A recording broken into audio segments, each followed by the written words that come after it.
Hey everyone, welcome to another top 10 list. This week's top 10 list is the top 10 notes with names. Now, I want to thank Chris Padrich for suggesting this to me. Chris mentioned this idea to me, and I had this list on my books. It's actually one of the original lists I did. When I first came up with the idea of having a top 10 series, I listed out 25 potential lists just to see how many I can come up with off the top of my head. This one was number 4. But when I thought about it, I thought, well, just about every note's got a name, and I kind of put it on the back burner. When Chris suggested it, that's when I thought a little bit more about that and realized, no, actually, there aren't really that many. When I started going through my list, I found a total of 17 notes that had names. So rather than excluding any, last week I did an honorable mention list of the 7 that didn't make the top 10 because, well, like I said, they was so close. I didn't really want to exclude any of them. So with this week, we are going to do the actual top 10. Starting off, number 10. This is an 1886 $10 silver certificate. Now, this $10 silver certificate features Vice President Hendricks in the center, and what makes this note unique is the fact that Vice President Hendricks died in office in 1885. So when they came up with the $10 bill in 1886, they put his face on it, and they put this border on it. Now, that border became known as the Tombstone. So this was the Tombstone Note. Now, I'm not sure if this particular design was considered a tombstone design at the time, or if because of this note, that design is now known as a tombstone. But the fact remains he was put on the bill because he had died in office. So that's how everybody knows this particular note as a tombstone note. They did come out with a 1907 silver certificate that when they redid this one that has a blue seal on it, and everything else is still the same. So this particular one's a little expensive. The newer version, I think it's 1907. Those are a little bit more affordable. So yeah, that's on my list of things to get. That's number 10. Number 9. Number 9, we're going to go with a 1918 Federal Reserve banknote. This particular one is from New York, and of course you can get one from each of the different Federal Reserve banks. What is this note called? This one is known as the Flying Eagle. The Flying Eagle from the 1918 Federal Reserve banknote set. Now, for those of you who collect pennies, this is going to be a very familiar looking image. I want to say that this is the image that you're going to see on the back of the 1856 penny, if I recall. 1856 was known as the Flying Eagle. They only did those for, I think, 3 years, if I remember right. 1857, 1858 as well. But yeah, it's a very similar image to that right there. So if you collect pennies, if you collect older pennies, what a better way to contrast the two than to have the $1 national currency featuring the Flying Eagle on the back. Just a great way to put 2 and 2 together there. That's number 9 on my list. Number 8. This is my 1907 wood chopper. The 1907 wood chopper is a $5 legal tender. You can see it says legal tender on the bottom. You can see it's got the red for the serial number, red for the digits here, and the red seal here. So that's kind of a giveaway that it's a legal tender.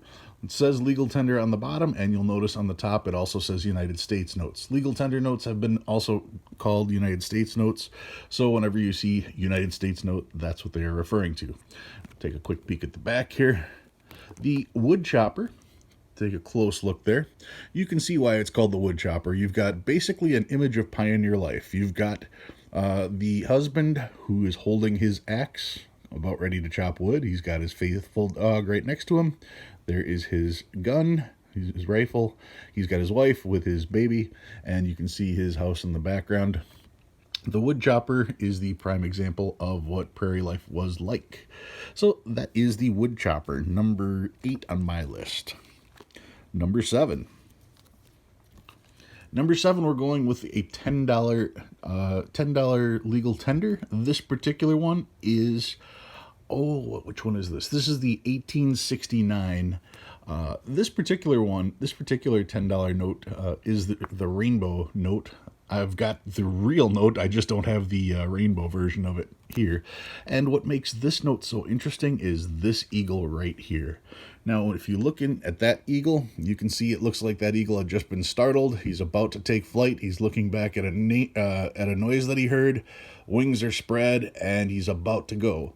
But if you take this note and flip it over, all of a sudden, that white head becomes a white muzzle. You can see the little dark nostril.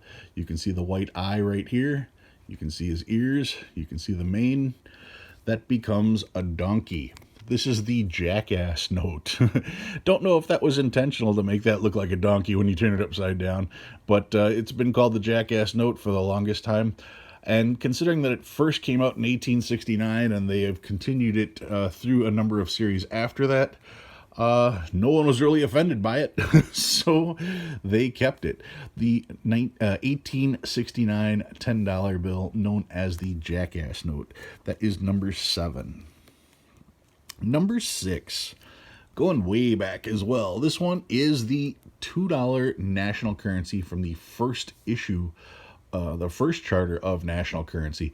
The $2 bill from the national currency list, the first issue, was known as the Lazy Deuce. You can see it's got a 2 right here, but it's got this giant 2 laying on its side. Now, if you hold it this way, that's just a big numeral to start with.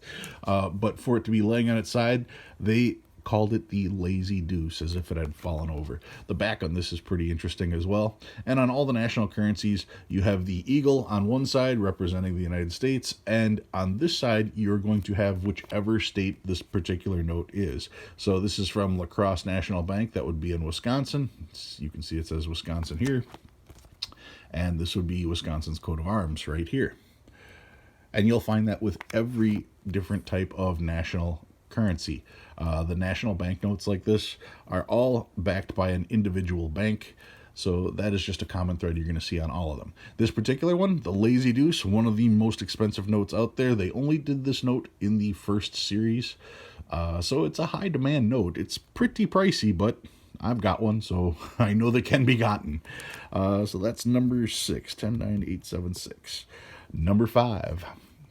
Number 5, we are going with a 1918 Federal Reserve banknote. This one happens to be from Boston, but you can get them from any of the different Federal Reserves, also called national currency.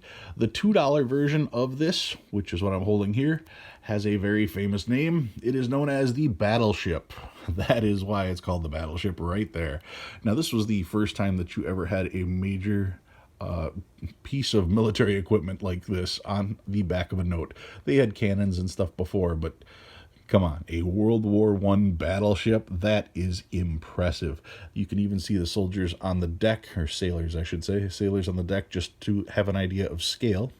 This particular ship is the USS New York. The USS New York from the World War I fleet. Very, very cool note. Also a very high demand note. The $2 note is much more expensive than the $1 note, almost as expensive as the $5 note in that series because of this imagery. And that's because you have a lot of crossover. Not only do you have people who collect currency interested in this note, but you'll have veterans that are interested in having one of these as well. So that really drives the price up. So that is number 5, 109876. Yep, number 5. Number 4. Number 4, also from 1923. This one is a legal tender. You can tell that because of all the red that you can see on there. The $10 legal tender from 1923 has a very interesting note, a very interesting name. This one is called the Poker Chip. Now, when I first saw this, I had a dealer say, yeah, you see this one? It's the Poker Chip. This is called the Poker Chip. And he kept pointing right here. And he was just pointing to the note, but because he kept saying poker chip and pointing here, and he was more interested in making the sale than telling me the history of the note, I never clicked on why it was ever called the poker chip. I thought he was referring to this, and to me that just didn't faze me, because it's just a large seal. But why this note is called the poker chip isn't on the front. This one's called the poker chip for what's on the back. You have these two circles around the 10 like that. Take a quick look at this here. And it's just a very cool pattern that surrounds both of those. It's very eye-catching. It is roughly the size of a poker chip as well, but that is the reason why it's called poker chips, for those circles, not the circles on the front. So that is the 1923 poker chip. All right, number 3. These are probably all interchangeable for the top 3. I even went to my safety deposit box and pulled out the real ones just to make sure you guys got to see what they actually look like. Number 3. This is my 1901. There it is. 1901. My 1901 $10 legal tender, known as the Bison Note. The Bison Note, not only does it feature a bison, not a buffalo, it features Lewis and Clark on it as well, the two guys who probably saw more bison than anybody. Lewis and Clark, when they explored the Great Plains all the way heading west, would see all the bison that were out there, and that is part of how that got on there. We'll take a quick peek at the back there. That's not on the note, that's just a ugly holder. But anyway, the Bison Note. Now, it's funny because when you talk about currency, everybody knows this as the bison. If you say the bison, this is what they're going to pull out. You can have the exact same image on a coin, and they're going to call it a buffalo. Sorry, there are no buffalo in North America. Those are bison. But nonetheless, if you have an Indian quarter or an Indian nickel, everyone's going to call that a buffalo nickel. And it's not a buffalo, it's a bison. Oddly enough, like I said, on currency, we call it by the right thing. If you go to a currency collector or a currency dealer and ask for a buffalo, he's going to pull out his nickels for you, not the $10 Bison Note. So that's number 3 on my list, the Bison. Number 2, I went with the 1899 Black Eagle. 1899 Black Eagle, a very prominent portrait of an eagle on there. If you look in the background, you can see the Capitol. Eagle's clutching the American flag in his claws, in his talons. Just a very iconic looking note. You get 2 presidents for the price of 1 on this one. You get Lincoln and you get Grant. So it's a $1 bill with the president of the $5 and the president who's normally on the $50. So yeah, all kinds of cool stuff there. Take a quick peek at the back. Big open spaces on there. Called the Black Eagle for quite obvious reasons. It's done in black and white, and it makes it look like the eagle is all in black, all in shadow like that.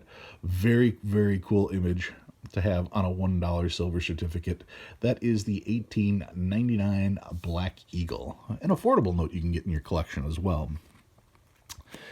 Last but not least, number 1 on my list. Any guesses? I went with the 1899 Chief Note. To me, this is one of the prettiest named notes out there. The $5 silver certificate from 1899. This was one of the replacement notes for the educational series, as was the Black Eagle before it, as was the mini porthole. Those were the 3 notes that replaced the educational series. The $5 note here that I'm holding, the Chief Note, this is just a very impressive note. You've got Chief Running Antelope is how many people know him. I can't pronounce his real name, so I'm not even going to try.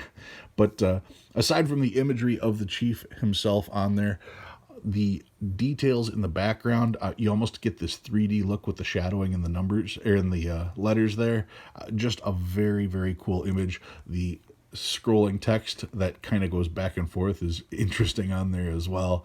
One of my favorite notes that you can find that's got a name, this one being the Chief Note. As soon as you say Chief, everybody's going to know what you're talking about. My particular note has a little bit of a stain here. I can live with that because the rest of the note is really good. And when I look at what I paid for this note and what that would get me if the note didn't have the stain, those are some pretty rough notes. So consider something like that when you're looking at buying notes. A minor blemish like this, some may call it a major blemish, but like I said, I don't have any major creases or anything running through the imagery itself. So if I hold it like this, That is one beautiful note. All right, guys, that is my top 10 notes with names. Once again, I want to thank Chris Padrich for suggesting this to me. If you agree with my list, go ahead and hit that like button. If you think I got it wrong, leave a note in the comments and say what you would have put where. If I forgot any notes, let me know, because I did my best to try to research all that I could. If you have an idea for a list, go ahead and leave that in the comments as well. That's how I've been getting a lot of my lists to do lately. So, yeah, once again, if you have an idea, put it in there, and if I can film it, I will do it for you. Guys, I just want to say thank you very much for continuing to watch my station all the time. The number of hours that I've got in there is already just about enough to get me monetized, and I'm still over 100 subscribers away from being able to reach that point. Not that my goal is to get monetized, but I can't believe that many of you guys watch my stuff. So I really want to say thank you guys very much. And if you're new to the channel, just tuning in, go ahead and hit that subscribe button. A lot of people are always talking about Patreon and how you can donate money and how you can give. I'm not asking for any of that. You can do something that's so simple and it's free. Just click subscribe and that'll get me to that 1,000 sooner than later. Guys, thank you very much for watching, and I'll see you next week.